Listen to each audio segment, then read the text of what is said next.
మీకు ఒక వీడియో చూపిస్తా, ఆ వీడియో చూసిన తర్వాత మనం మాట్లాడదాం. ఇది కరీంనగర్లో తెలంగాణ చౌక్ ఉంటుంది.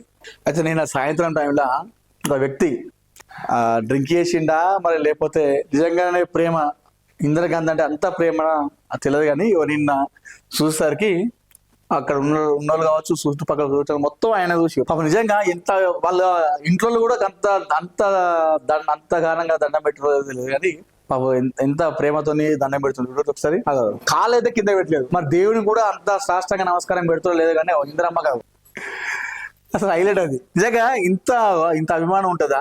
కాంగ్రెస్ నాయకులు కూడా అంత దండం పెడతారు చేస్తారు కావచ్చు, కానీ ఇంత సాష్టంగా నమస్కారం అయితే నాకు తెలిసి ఇవ్వదు ఇప్పుడు ఇంద్రమ్మకి అయితే. ఇప్పుడు సోషల్ మీడియాలో ఈ వీడియో అయితే బాగా వైరల్ అవుతాను. అప్పుడప్పుడు మనం కొన్ని గమ్మత్తు ముచ్చట తింటాం, వీడియోలు చూస్తాం కదా, ఇది ఒక గమ్మత్తు ముచ్చట అనుకోవాలి. సో మొత్తానికైతే సోషల్ మీడియాలో ఇందిరా గాంధీ విగ్రహానికి తపస్సు చేసినట్టుగా నమస్కారం చేస్తూ సాష్టంగా నమస్కారం చేసినటువంటి ఒక అభిమాని అయితే నిన్న వీడియో మనకు కనిపిస్తా ఉంది.